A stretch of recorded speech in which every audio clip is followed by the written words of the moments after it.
Well, we've been waiting for this quite a long while, and now we have it. It's the government, in the shape of the Treasury's response to the two Office of Tax Simplification reports, actually 4 Office of Tax Simplification reports on inheritance tax, 2 on that, and on capital gains tax, 2 on that. You'll remember that the IHT reports, the second of which emerged in 2019, suggested some changes, but the CGT reports, the second of which emerged on them in May 2021, suggested some fairly radical reports. So what we have is that it seems that the Treasury, in its formal response in their tax administration and maintenance package, which was published on the 30th of November, just said that I really adopted a kind of thanks but no thanks stance to the more radical of the Office of Tax Simplification suggested reforms. And that, for the financial services sector, is actually very,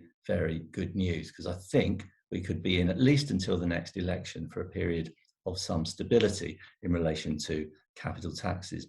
On inheritance tax first, strictly speaking, the Treasury had already responded to the first report in March 2021, when it accepted the OTS proposal to relax reporting regulations for non-tax-paying estates. So something that was useful, but not something that was earth-shattering as far as inheritance tax planning.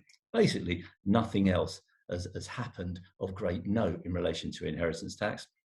And they have stated that government has decided not to proceed with any changes at the moment, but will bear your very valuable work in mind if the government considers inheritance tax reform in the future. So that one seems to have been put to bed. How about capital gains tax? There was a lot more concern over the first report on CGT issued by the OTS, because within that were some fairly radical proposals. In particular, the annual exempt amount could be cut to the true de minimis level, a range between £2,000 and £4,000. That's most important, was the more closely aligning capital gains tax rates with income tax rates, basically taxing capital gains in the same way as income, pretty much doubling the rates of capital gains tax. I say pretty much because for an additional rate taxpayer, that would have put the rate of CGT, tax on capital gains, up to 45%. They also suggested the removal of capital gains tax-free rebasing on death, and another review of business assets disposal relief.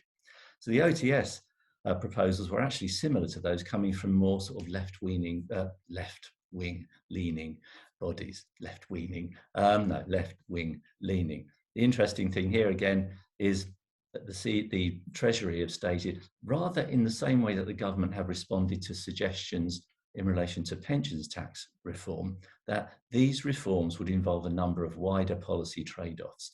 And so careful thought must be given to the impact, I'm reading clearly here, that they would have on taxpayers, as well as any additional administrative burden on HMRC. So basically, they said that nothing's happening right now, but they did say the government will continue to keep the tax system under constant review, as they did for pensions, to ensure it's simple and efficient. So there we are, no radical changes. What did they suggest? They suggested 5 changes should be adopted from the OTS's second CGT report. Just going to remind myself by reviewing these. They are, without doing any detail, there is a lot of detail on this subject, on these subjects in Techlink, in our bulletin published very, very recently. They suggested these: integration of the different ways of reporting and paying capital gains tax into a single customer account, extending the reporting and payment deadline for UK property returns. You'll know it's currently 30 days. They suggested that should be extended to 60 days where there's a CGT liability on a property sale. Extend the no gain, no loss window on separation. Currently, it closes at the end of the tax year in which separation occurs, so they're suggesting it should be extended much longer. Details in the Techlink bulletin.